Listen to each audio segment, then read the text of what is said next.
All right, so in this video, I want to share with you how another fun tip of how you can use the bouquet floral designs. And if you haven't had a chance, we did a video about designing with the bouquet set and then also tracing and cutting them out. So make sure to check out that video, those videos on those specific needs.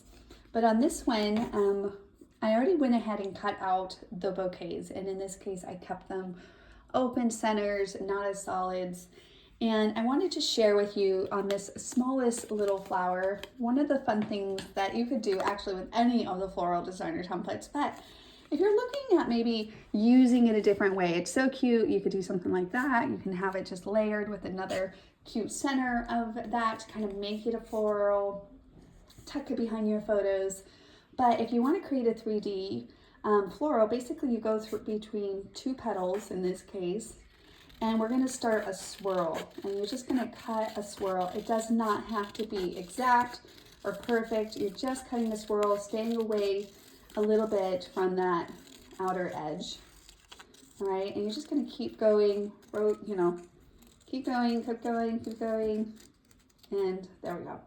So you're going to end up with something like that. You can ink all those edges. I like to ink just for the dimension and give it a nice finished look. And then what you can do is you start to roll this. And so I'm gonna roll it. I have my pencil handy, it helps.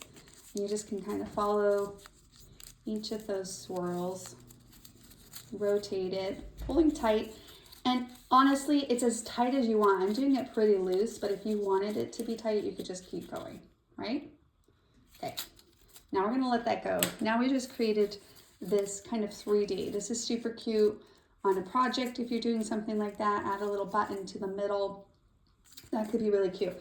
If you're adding it to your page, okay, if you wanted to add it to your page, that's too bulky for me. Like that's not gonna work, right? It's just gonna get smashed. So I just smash it.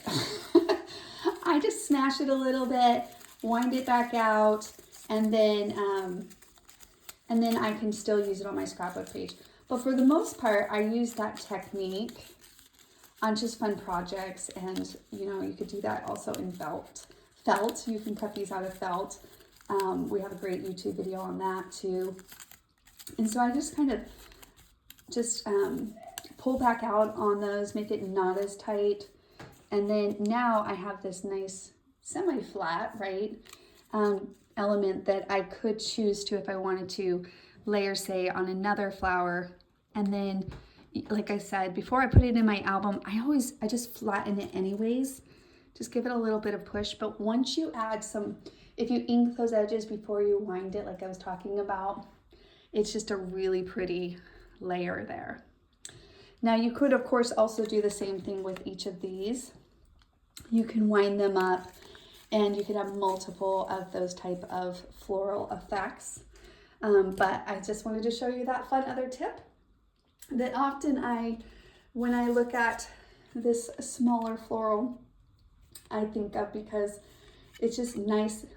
The shape around it is kind of even, so it allows you to easily do that versus like say a flower like this.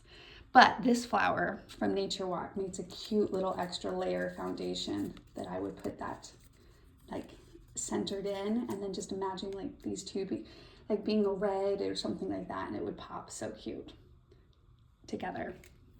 Well, hopefully you give that tip a try. If you do, make sure to share it with us in the community. I would love to see what you create with that idea, and just keep remembering to play your way to creativity. All right, bye guys.